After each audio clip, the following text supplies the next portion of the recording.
ही कथा पूर्णपणे काल्पनिक असून केवळ मनोरंजनासाठी लिहिण्यात आली आहे. या कथेचा कोणत्याही वास्तविक व्यक्ती किंवा घटनेशी कोणताही संबंध नाही. चला तर आता वळूया आपल्या स्टोरीकडे. लोहगडाचा काळाकट भाग 18.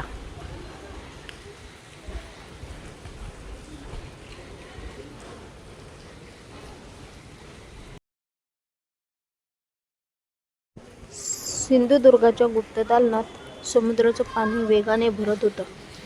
प्रत्येक क्षणागणिक लाटा अधिक उंच होत होत्या. आर्यनच्या हातात वडिलांचं पत्र, राजमुद्रा आणि प्राचीन नकाशा होता. त्याच्या मनात एकच विचार घोंघावत होता. हे सत्य कोणत्याही परिस्थितीत वाचवलं पाहिजे. पण त्याच वेळी काळा नाग संघटनेचा प्रमुख समोर उभा होता. त्याच्या चेहऱ्यावर पराभवाचं दुःख नव्हतं, उलट एक विचित्र आत्मविश्वास होता.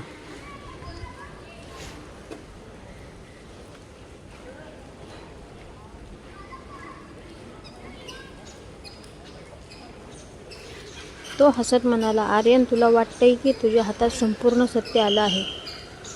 अजूनही तू अर्धच सत्य जाणतोस. आर्यनने संतापाने विचारलं, आणखी काय?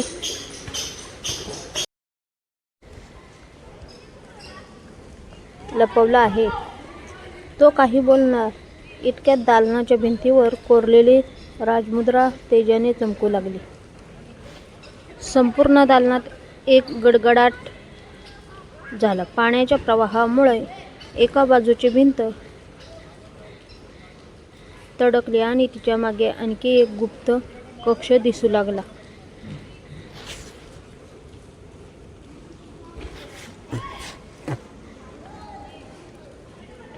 गुरुजींचे डोळे विस्फारले.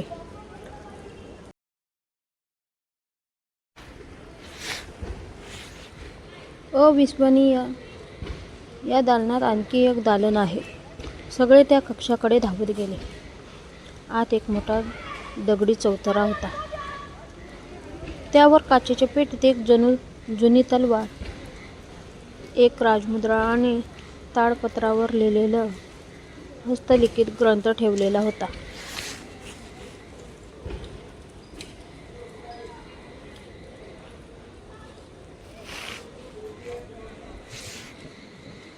पेटीवर एक वाक्य कोरलेलं होतं, सत्ता नष्ट होते, पण सत्य अमर असतं. आर्यनने हळूच पेटी उघडली. आतल्या ग्रंथाच्या पहिल्या पानावर त्याच्या वडिलांचं हस्ताक्षर होतं.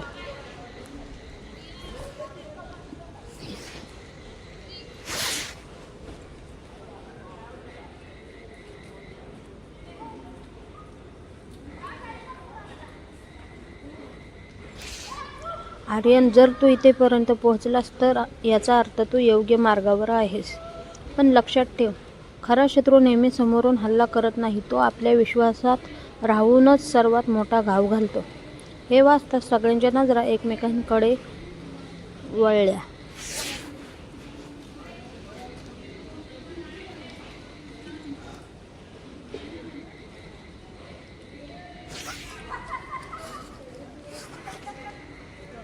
क्षणभर दालनात शांतता पसरली. तेवढ्यात समीरच्या खिशातून एक छोटंसं इलेक्ट्रॉनिक उपकरण खाली पडलं. काळ्या नागाचा प्रमुख मोठ्याने हसू लागला. आता त्यांना खरं सांग समीर.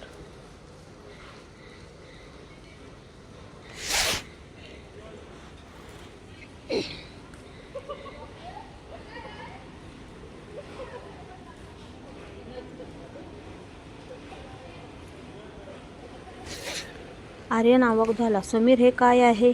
समीरने काही क्षण डोळे मिटले. त्याच्या चेहऱ्यावर अपराधीपणाचं सावट होतं. तो हळू आवाजात म्हणाला, मला माफ कर आर्यन. सुरुवातीला मी काळा नाग संघटनेसाठी काम करत होतो.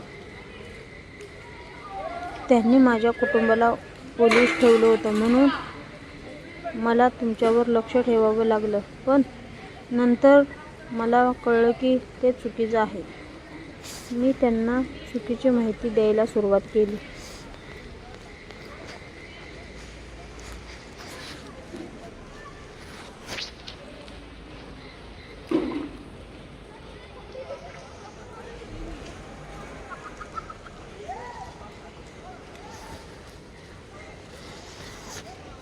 निशा आणि विजय आश्चर्याने त्याच्याकडे पाहत राहिले.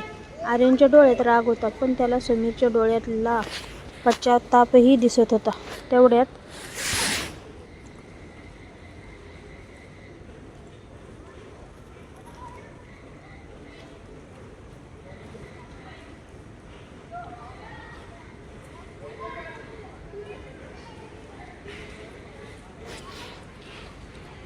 काळ्या नागाचा प्रमुख बंदूक उचलत ओरडला, भावनासाठी वेळ नाही, धाड!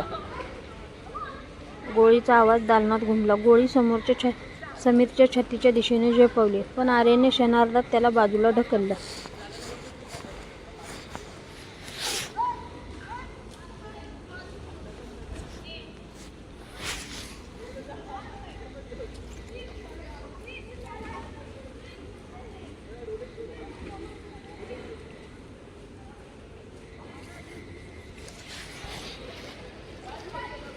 गोळी दगडी भिंतीवर आदळली. त्याच क्षणी संपूर्ण कक्ष जोरात हादरला. छताला मोठी भेग पडली. समुद्राचं पाणी प्रचंड वेगानं आत घुसू लागलं. गुरुजी ओरडले, लवकर बाहेर पडा, नाही तर सगळे इथेच अडकू. आर्यनने ग्रंथ, राजमुद्रा आणि पत्र आपल्या बॅगेत ठेवलं. तो बाहेर धावू लागला.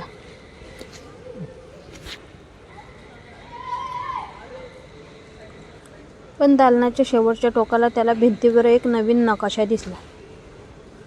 त्या नकाशावर लाल रंगाने एक नवीन ठिकाण चिन्हांकित केलं होतं, प्रतापगड.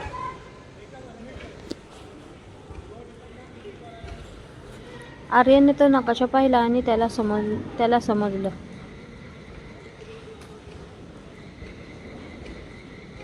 सिंधुदुर्गाचा प्रवास संपला नव्हता, पण लोहगडाचा काळा कट अजून संपलेला नव्हता.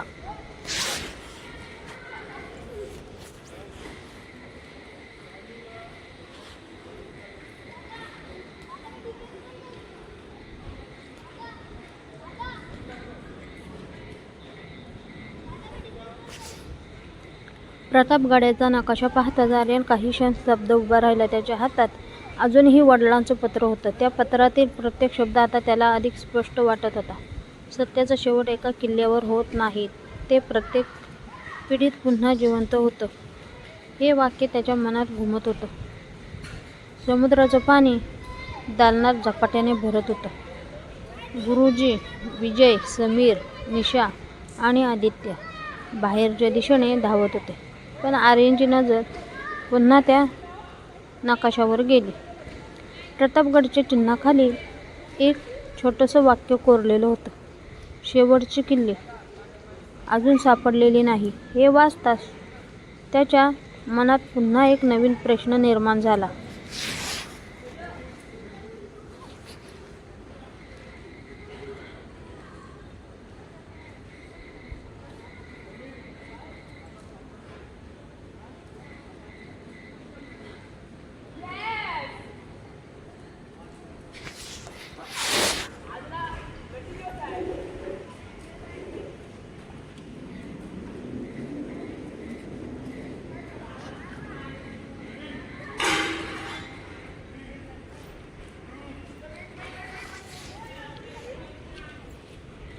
इतक्या प्रवासानंतरही रहस्यपूर्ण उलगडलं नव्हतं.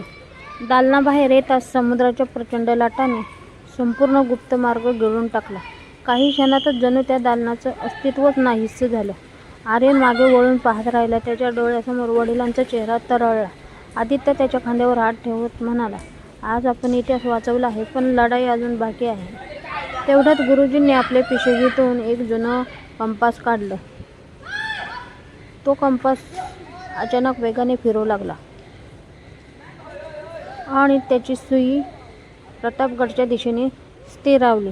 गुरुजींच्या चेहऱ्यावर गंभीर भाव होते. हा साधा कंपास नाही, तुझ्या आजोबांनी तयार केलेला दिशादर्शक आहे. तो फक्त त्या ठिकाणी स्थिरावतो जिथे पुढचा पुरावा लपलेला असतो. संध्याकाळ होत आली होती. आकाशात काळे ढग पुन्हा दाटू लागले. सर्वजण किनाऱ्यावरील एका जुन्या विश्रामगृहात थांबले. रात्री जेवण झाल्यानंतर आर्यनला झोप लागत नव्हती. त्याने पुन्हा वडिलांचं पत्र उघडलं. यावेळी पत्राच्या शेवटच्या पानावर त्याला काही फिकट अक्षरं दिसली, जी आधी दिसली नव्हती. त्याने कंदिलाचा प्रकाश जवळ आणला. त्या अक्षरात लिहिलेलं होतं,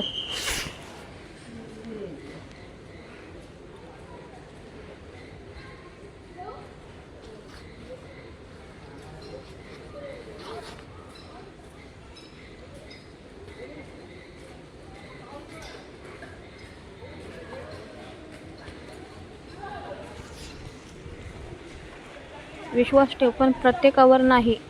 आर्यनच्या मनात संशयाची ठिणगी पडली. तो उठून बाहेर आला. विश्रामगृहाच्या मागच्या बाजूला त्याला कोणाचे तरी कुजबुजण्याचा आवाज ऐकू आला. तो सावधपणे पुढे गेला. झाडाच्या आडून त्याने पाहिलं. समीर एका अनोळखी व्यक्तीशी हळू आवाजात बोलत होता.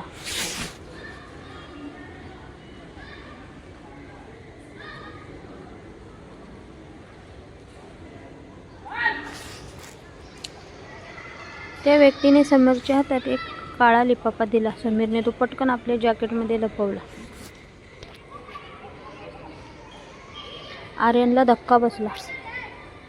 समीर पुन्हा काळ्या नागाशी जोडला गेला आहे का?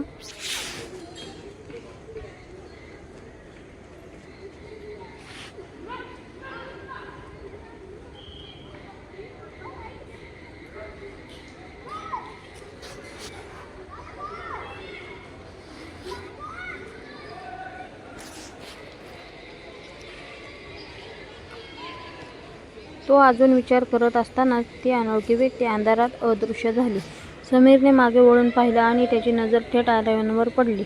दोघेही काही क्षण एकमेकांकडे शांतपणे पाहत राहिले. समीरच्या चेहऱ्यावर भीती होती आणि आर्यनच्या मनात संशय. या क्षणी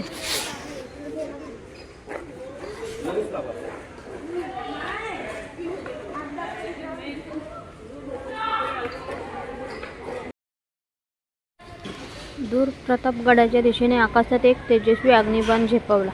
गुरुजी धावत बाहेर आले आणि घाबरलेल्या आवाजात म्हणाले, तो साधा अग्निबाण नाही, तो गुप्त संकेत आहे.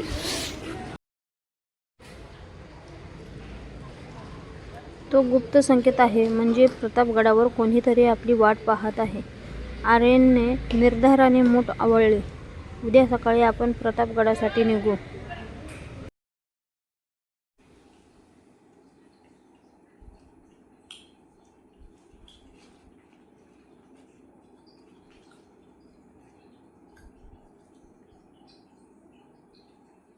आर्यन आणि समीर काही क्षण एकमेकांकडे निशब्द पाहत उभे राहिले.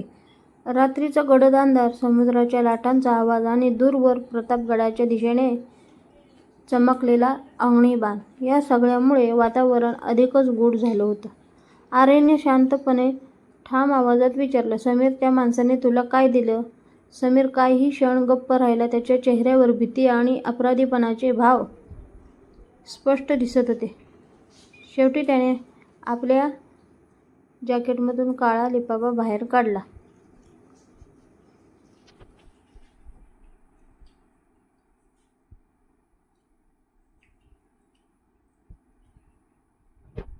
आणि तो आर्यनच्या हातात दिला. मी पुन्हा त्याच्यासोबत नाही, आर्यन, पण हा लिफाफा तुझ्यापर्यंत पोहोचवणं माझ्यासाठी आवश्यक होतं.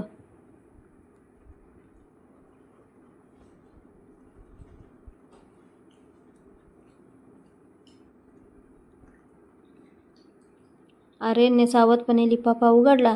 आत एक छोटंसं पत्र आणि जुन्या कागदाचा तुकडा होता. त्या कागदावर प्रतापगडाचा नकाशा आणि एका गुप्त गुहेचे चिन्ह काढलेले होतं. पत्रात फक्त एकच ओळ लिहिलेली होती, प्रतापगडावर पोहोचण्याआधी विश्वासघात होईल, सावध रहा.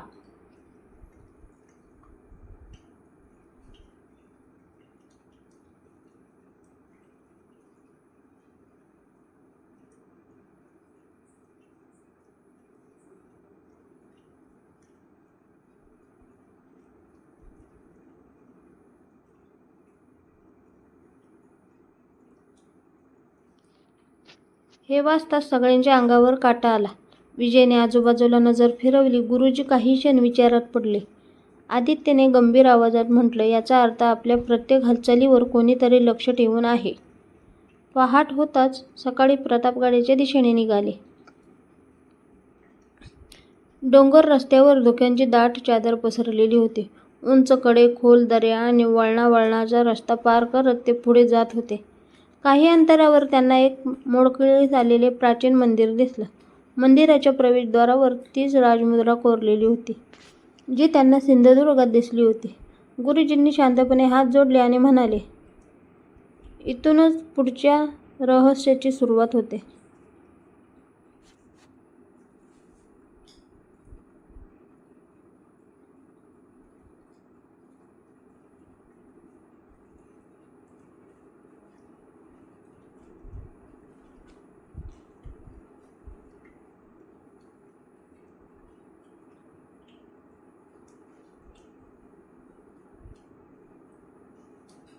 आर्यन मंदिरात शिरला. आत पूर्ण शांतता होती.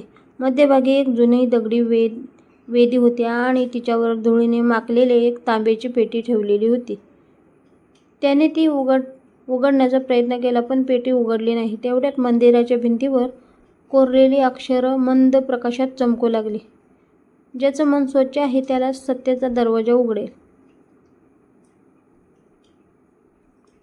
आर्यनने वडिलांची राजमुद्रा त्या पेटीवर ठेवली. क्षणात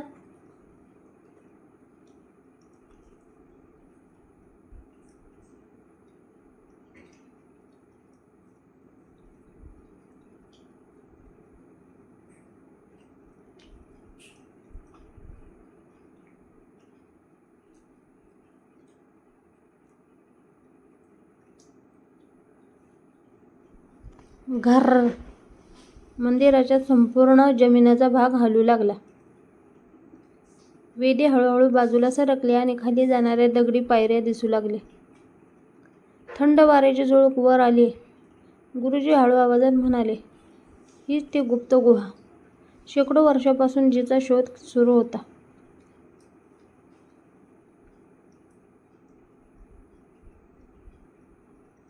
पण ते खाली उतरणार इतक्यात मंदिराबाहेर घोड्यांचा टापांचा आवाज घुमला. विजय धावत बाहेर गेला.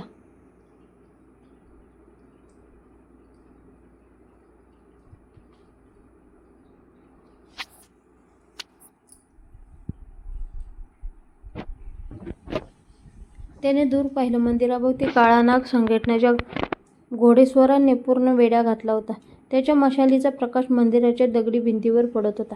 वातावरणात एक विचित्र शांतता होती, पण त्या शांततेमागे प्रचंड वादळ दडलेलं होतं. आर्यनने तलवारीची मूठ घट्ट पकडली. त्यांच्या डोळ्यात भीती नव्हती, तर सत्यासाठी लढण्याची जिद्द होती. विजय, समीर, निशा, आदित्य आणि गुरुजी त्यांच्या बाजूला उभे राहिले.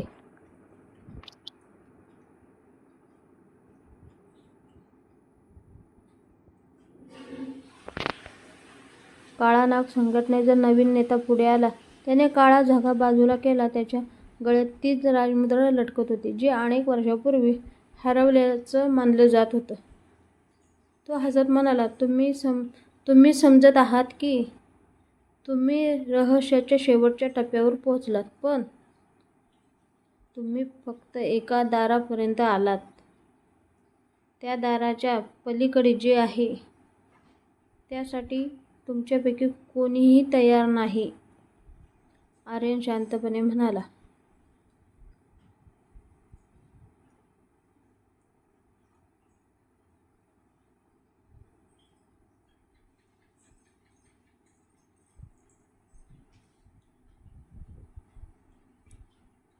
सत्याला घाबरण्यासाठीच अंधार असतो. आम्ही मागे हटणार नाही. हे ऐकताच त्या नेत्याने हात वर केला.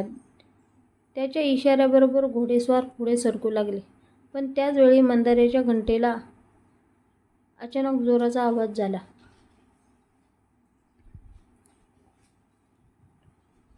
ढन ढन ढन. कोणाचेही हात नसताना घंटा वाजू लागली. जमीन हादरली.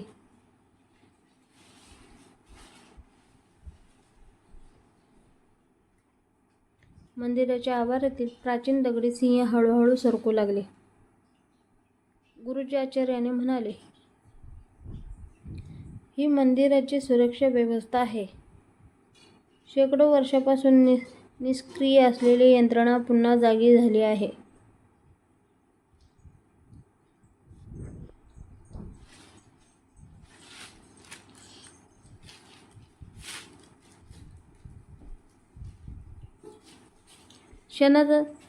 क्षणातच मंदिराभोवतीचा दगडी चौथरा फिरू लागला. काळा नाग संघटनेचे अनेक घोडेस्वार खोल खड्ड्यात अडकले.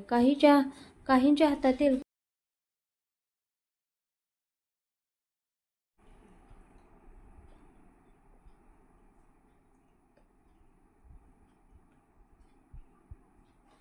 मशाली विजला. धूर आणि धुळीने संपूर्ण परिसर भरून गेला. आर्यने संधी साधली. तो, विजय आणि समीर वेगाने गुप्त पायऱ्यांकडे धावले. निशा आणि आदित्य मागून येत होते. खाली उतरल्यावर त्यांना एक विशाल गुहा दिसली.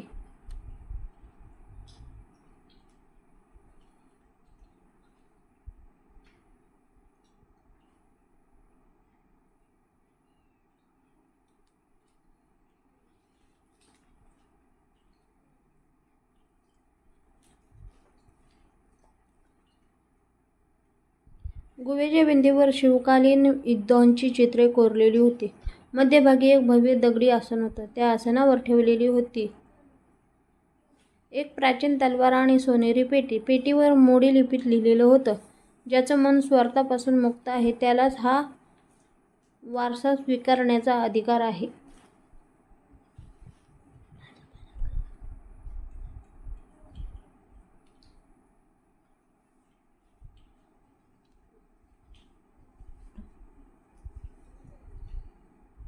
आर्यनने हळूच पेटीकडे हात पुढे केला, पण त्याच क्षणी गुहेच्या आतून एक वृद्धाचा गंभीर आवाज घुमला. थांब आर्यन, पेटी उघडण्याआधी तुला शेवटची परीक्षा द्यावी लागेल. सगळे घाबरून आवाजाच्या दिशेने पाहू लागले.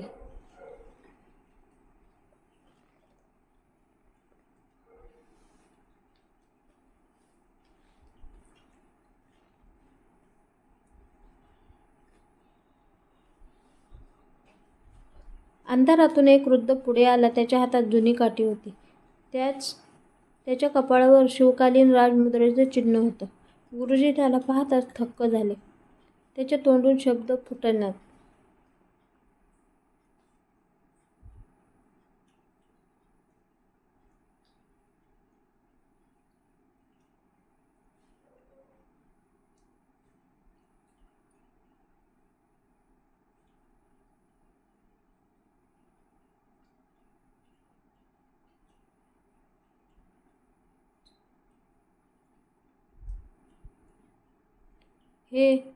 हे कसे शक्य आहे? त्या वृद्धाने हलकसं हसत उत्तर दिलं. ज्याला जगाने इतिहास समजला तो आज तुमच्या समोर जिवंत उभा आहे. गुहेत पुन्हा एकदा शांतता पसरली आणि आर्यनला जाणवलं, खरं रहस्य आता उलगडायला सुरुवात झाली आहे.